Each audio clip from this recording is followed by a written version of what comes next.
Bismillah ar-Rahman ar-Rahim. Alhamdulillah Rabbil Alameen. Wassalatu wassalam ala Rasulil Kareem.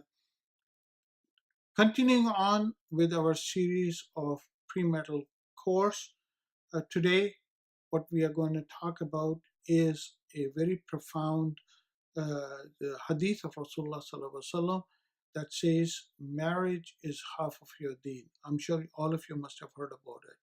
This is part of session 2 of this premarital course that we offer.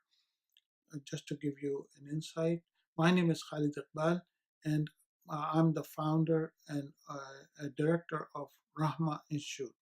And we all do offer premarital course, very comprehensive premarital course to young people who would like to have it. We encourage people to contact us at rahma.institute@gmail.com. So the hadith is إذا تزوج العبد فقد كمل نصف الدين. If a person marries, it is just as if they have completed half of their religion. And the second part of it is, so let them be mindful of Allah regarding the other half only. When the companions of the Prophet Muhammad ﷺ heard about it, they all gathered around Rasulullah ﷺ asking him, Ya Rasulullah, this is such a profound thing. Tell us what you mean by that. Is that true? Because getting married is a fun thing for many of the young people. They all want to get married. So if this is what it is, that just by getting married, you are completing half of your deen, subhanAllah, you have made it, isn't it? So Rasulullah Sallallahu Alaihi Wasallam actually gave an explanation, which I'm sure once you hear it, it'll change your perspective about marriage tremendously. I hope that it will, inshallah. And this is not only for young people who want to get married, but this is also for the married people who are already married. When he was asked about it, he said, what is deen? Let's define deen. And then he responded, deen is deen nasiha. We all know and we all understand nasiha is a word in Arabic and also in many other languages like Urdu, which means advice, good advice, nasiha. You advise somebody good and it said that's nasiha. You bring somebody and you tell them something nice and it's nasiha. So is it that a couple needs to advise themselves of good things? Yes, that is true. But then Rasulullah Sallallahu Alaihi Wasallam also said and defined it with the root word nasih. That's the root word of nasiha.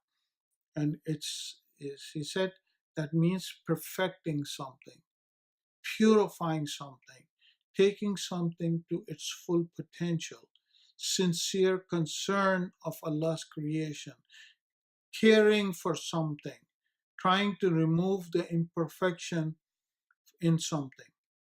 And then he gives some examples of that. Like a very sincere tawbah is called tawbatun nasuh. Same root word, naseh. Yeah, tawbatun nasuh. Pure honey is called naseh asal. When you put a leather and which is sewed together, and in that time, at the time of Rasulullah Sallallahu Alaihi Wasallam, the Arabs used to use the leather and put them into the saddle or mishk or many things. They used to use it, and when they just sew it, it's called naseh jild. A good tailor that used to sew clothes is called again naseh. So you understand, it is such a profound hadith that when you come together as a couple of husband and wife, it means that you are trying to perfect your union of coming together. You want to help each other to perfect that. And in order to do that, you need to look at the positive side of your spouse, look at all the good things of your spouse, and do not dwell as much on the negative aspect.